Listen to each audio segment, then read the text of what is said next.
శంషాబాద్ మండలంలో ఒక ఉదాహరణ చెప్తాను నేను మీకు.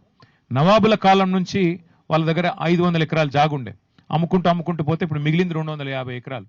వాళ్ళు వచ్చారు మొన్న నా దగ్గరికి, వచ్చి చూపెట్టారు, సార్ ఇది మా దగ్గర మాకు స్వాతంత్రం వచ్చినట్టు నుంచి నిజాం కాలం నుంచి మా దగ్గర ఉంది, మొన్న నిషేధితుల జాబితాలో పెట్టినారు, మాకు రెవెన్యూ మంత్రి గారి ఆఫీస్ నుంచి ఫోన్ వచ్చింది, ఏందయ్యా అంటే రెవెన్యూ మంత్రి గారు బెదిరిస్తున్నారు సార్, ఎకరానికి 2 కోట్ల రూపాయలు డబ్బులన్నా ఇవ్వాలంట, 250 ఎకరాలకి అంటే 500 కోట్లు ఇవ్వాలంట, లేదంటే జాగానన్నా రాసియాలన్నట సార్, ఒక 100 ఎకరాలు జాగా రాసియాలన్నట, ఇది ఏం అన్యాయం సార్, ఏం అరాచకం సార్ అని చెప్పి వారు చెప్పారు. మరి నేను చెప్తాను, ప్రెస్లో మాట్లాడతానంటే దయచేసి మా పేరు బయట పెట్టకండి సార్, పేరు బయట పెడితే చంపేస్తారు, వీళ్ళు చాలా దుర్మార్గులు సార్, చంపేస్తారు, మేము కాపాడుకుంటాం సార్, కోర్టుకు పోతాం, కాపాడుకుంటాం, కానీ మీ గవర్నమెంట్ వచ్చినాకన్నా మాకు హెల్ప్ చేయండి అని చెప్పిపోయారు. అందుకే వేరే బాధితులకు కూడా మేము పిలుపునిస్తున్నాం.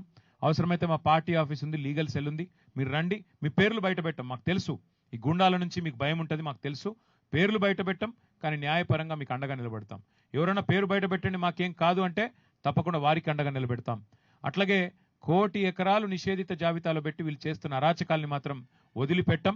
తప్పకుండా మా పార్టీ శాసనసభాపక్షం మొత్తం ఎంబడ ఉంటుంది. దాంతోపాటు వీళ్ళు అక్రమ మైనింగ్ ఏదైతే చేశారో ఆ అక్రమ మైనింగ్లో చట్టం ప్రకారం 1 ఇయర్ కఠిన కారాగార శిక్ష వేయాలి. ఈ మంత్రి గారు వెంటనే రాజీనామా చేయాల్సిందే. ఖచ్చితంగా ఈ ప్రభుత్వం సిబిసిఐడి అని చెప్పి మంత్రిని కాపాడే ప్రయత్నం చేస్తున్నది. నిన్న మా నాయకుడు కౌశిక్ రెడ్డి గారిని మా సోదరుడు ఏం అనలేదు, నిజానికి ఆయన కేవలం అడిగింది ఒకటి, ఏ పార్టీ నీది అని అడిగిండు మాట్లాడుతుంటే. ఆయనను కూడా నిన్న దాడి చేసే ప్రయత్నం చేస్తూ ఉన్నారు. తప్పకుండా నేను మళ్ళీ ఒకసారి చెప్తా ఉన్నా, మా ఎన్ని రకాల మీరు డైవర్షన్ టాక్టిక్లు ప్లే చేసినా మిమ్మల్ని వదిలిపెట్టాం. ఖచ్చితంగా సభ నిన్న ఏదైతే తప్పుదోవ పట్టించే విధంగా, రాష్ట్ర ప్రజల్ని తప్పుదోవ పట్టించే విధంగా మీరేదైతే వ్యవహారం చేశారో మంత్రి రాజీనామా చేయాల్సిందే. అట్లయితేనే సిబిసిఐడి నిష్పక్షపాతంగా పనిచేయగలుగుతుంది, లేకపోతే చేయలేదు. సభా సంఘం వేయండి, మీరు తప్పు చేయకపోతే భయపడకండి.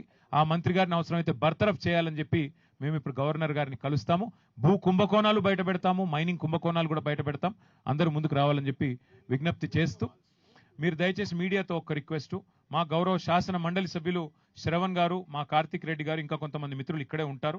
కూలిన కంపౌండ్ వాల్, వీళ్ళు కూలగొట్టిన కంపౌండ్ వాల్, కూలింది కాదు, గూండాలు వచ్చి కూలగొట్టిన కంపౌండ్ వాళ్ళు, కట్ చేసిన ఎలక్ట్రిసిటీ కనెక్షను, గోశాల ఏదైతే కూలగొట్టారో అవన్నీ మిత్రులు చూపెడతారు. కెమెరాల్లో దయచేసి అవన్నీ మీరు చూపెట్టండి అని చెప్పి కూడా కోరుతూ, మమ్మల్ని గవర్నర్ గారి దగ్గరికి వెళ్ళేందుకు అనుమతి ఇవ్వాలని కోరుతూ, मैं सतीश शाह जी का और पल्लवी शाह जी का फिर एक बार मैं हार्दिक धन्यवाद मैं देता हूँ. बहुत बहुत